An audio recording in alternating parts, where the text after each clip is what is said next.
What? What? What? Aperta anch'io a commente ad homoro annannio apersia ma parete sendio avada cadabra avismo pogni ex bardo brachia ma What? campesius extremis confundo conjuncti tercasquis.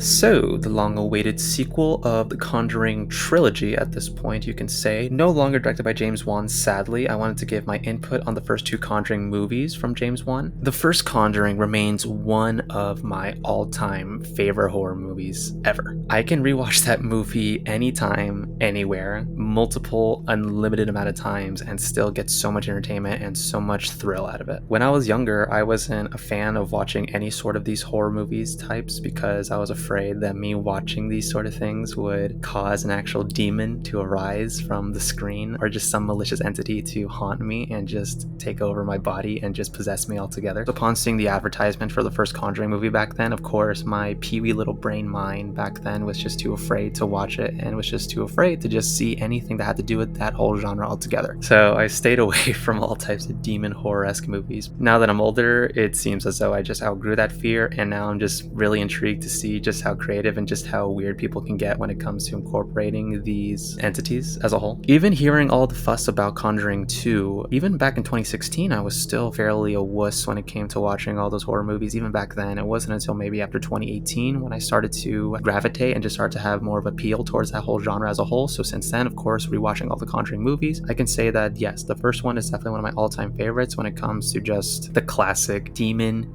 / malicious ghost invasion story. James Wan's particular style of not relying too much on jump scares, of course, is eminent in all of these movies. James Wan in particular has played on our expectations of what we expect from horror movies now, where we expect so many jump scares and so many cheap elements that are meant to make us jump in our seats, nothing more, nothing less. He has taken the approach of toying with us in a way where we expect there to be a scare, but even though sometimes it does come and sometimes we do get an occasional jarring audio cue, sometimes it just feels as if he plays with our anticipation, and the anticipation more so is just so much more tense and so much more terrifying. Not to say that all loud noises or audio cues are automatically cheap or are automatically non-scary. All comes down to the combination of visual and audio cues that can make something visually stimulating but also visually creepy, and something audio-wise that sounds creepy, but again, with no visual cue with it, it just doesn't come off or is as effective as it is here in these Conjuring movies, where it does a mix of both bizarre and unsettling imagery alongside those audio cues with the occasional jump scare, admittedly. He just departs from lazy filmmaking as a whole. I just absolutely admire him for that, and of course, I'm always interested to see what other projects he has to bring, even if it's not entirely in the horror genre. Now for the second Conjuring movie. The second had some creative elements for sure, and had some creative set pieces when it came to the demon invasion formula, but it just felt like a complete rehash of the first one, but this time it felt as if it just went way too big and way too bombastic with its set pieces, to the point where it just started to feel more so like an action thriller movie at times, instead of a more grounded, yet with some mystical elements but still overall grounded, story and take on actual recorded events that happened. With more bombastic set pieces obviously comes more bombastic special effects and computer generated creatures. Creepy at times for sure, and some really neat designs, but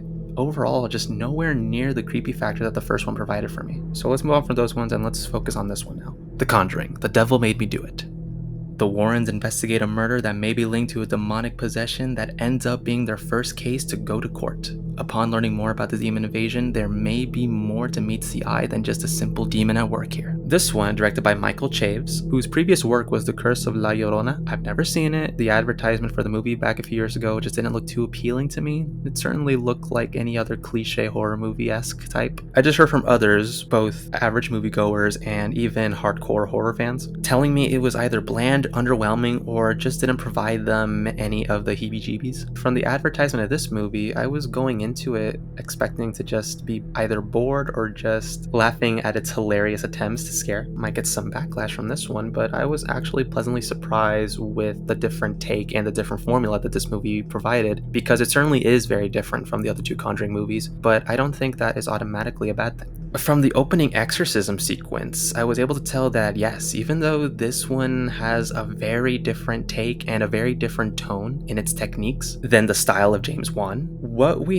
have here was still enjoyable for me, and I certainly enjoyed it for more of a thriller adventure tale rather than creepy horror. I'm actually okay with that. The more I'm repeating myself, the more I just feel like I'm going crazy here, but I'm actually okay with that. There was definitely some clever use of visual and audio cutting in and out from the possessed characters. Our main character, who is possessed throughout the whole movie, it was super cool to see the different perspectives and the different transitions we saw whenever he was getting possessed, and it certainly felt like it was a whole different movie than what we were initially seeing. The actor looks like a male version of Kate Mara, by the way. As usual, Patrick Wilson and Vera Farmiga are fantastic as the Warrens, and just showing just how these investigations are really starting to affect the Warrens with their increasing age was a neat subplot, actually, and one that I didn't think I would actually be interested in seeing. Another perspective we see was that the demon takes a toll on the main Johnson family, which is an important aspect to any demon possession movie. What makes all of these movies grounded is not just seeing the demon take a toll on whoever it is that's being possessed, Nodoi, seeing as how it's just tearing the whole family apart. It's clear that these people really care about our main character, and seeing them suffer this malicious entity and just these malicious things that are happening to them is pretty heartbreaking. With any movie that has any central antagonist, it's always so important. It's so important to see just how much the people of our main character are suffering. Otherwise, we're just not going to give a shit about them, like, at all. Most audience members that came expecting a demon invasion movie like the previous two movies are going to be very disappointed with this one for sure, and I'm sure a lot were. But with all the fetch questing the Warrens did in this movie when it came to going from point A to point B in order to combat the person that's responsible for hexing and just causing all this mayhem with this demon possession, it was honestly not too confusing actually to keep track, and I found myself actually excited and thrilled to see what locations and what secrets they would unlock next in order to combat this whole entity. You gotta change up the formula. If you just keep doing the same formula over and over again, if you just constantly have a demon invade a house, even the most talented approach to these movies, whether it's through its lighting, camera work, set pieces, there's only so many times we could see the same type of movie over and over again. It's just gonna get tiring. The CGI entities and creatures were more minimal here than The Conjuring 2, surprisingly, because upon rewatching this movie, there certainly was some real fantastical and at points some certain elements that took you out because of how over the top it was, but still, compared to The Conjuring 2, I think this one was pretty diet and pretty tame compared to it.